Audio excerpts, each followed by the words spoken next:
Chapter 2. Manichaeanism, Law and Economics. Law and economics are necessary aspects of man's daily life. It is impossible to live without them.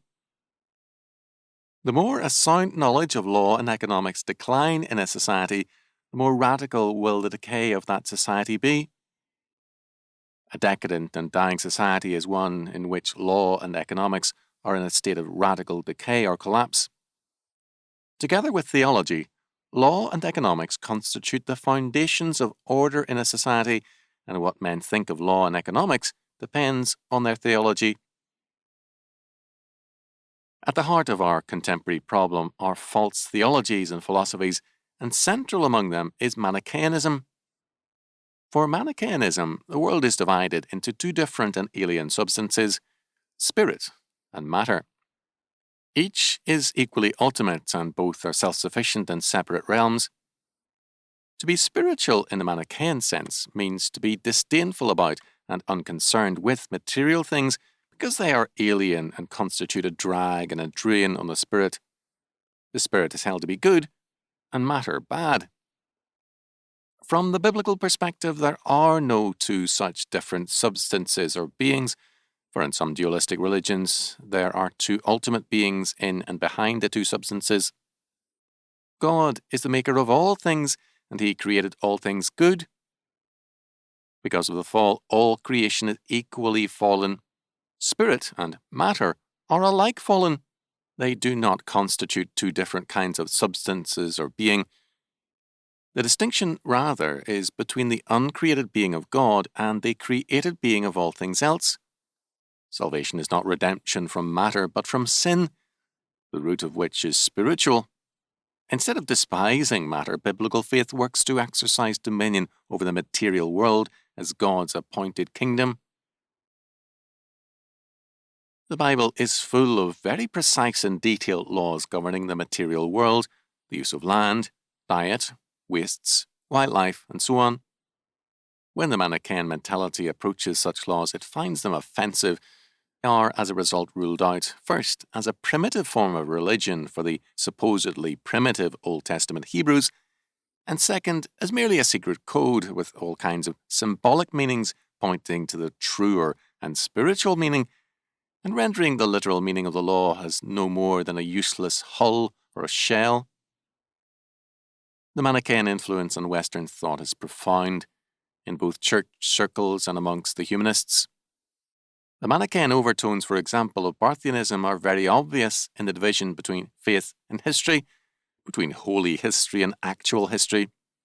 Barth thus affirmed the virgin birth as a spiritual fact, but denied its historicity. Reinhold Niebuhr affirmed the bodily resurrection of Jesus Christ as a matter of faith, but denied its historicity.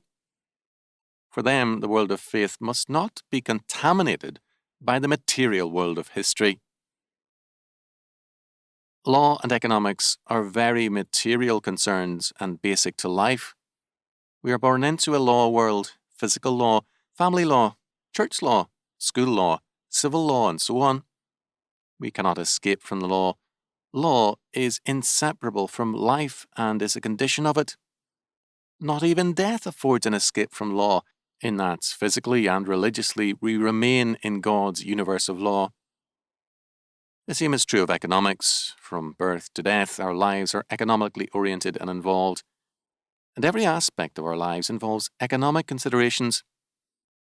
In fact, the progress of man requires the greater development in terms of God's word of law and economics. Attempts to eliminate law and economics from life, as in the utopia of Marxism's ultimate goal, mean the progressive reduction of life to be a more and more beggarly status. In view of this, it is an eloquent evidence of our Manichaean heritage that most students go through their entire schooling with no training in either law or economics. What economics they do get is really not economics as such, but a study of the political control and suppression of economics. It can be added that most lawyers leave law school with no training in the theology and philosophy of law. But a true theology requires a study of law and economics. If theology takes seriously first the fact that God is the creator, it will recognize the relevance of the material world and the centrality of law and economics. This it has not done. The United States, for example, has well over half its population listed as church members, and their ignorance of law and economics is perhaps equal to that of the unchurched.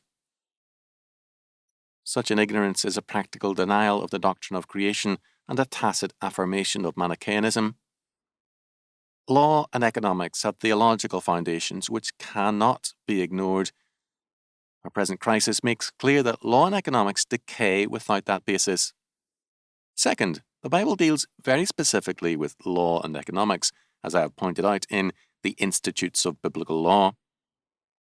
It is impossible to deal seriously with Scripture without at the same time being confronted by law and economics. The restoration of Christendom means thus a denial of Manichaeanism, implicit and explicit, and the development of a theology with biblical roots. This requires a restoration of law and economics to a position of centrality in education and in human affairs. The rise of statism has been in large measure due to a theological default and withdrawal from the material world.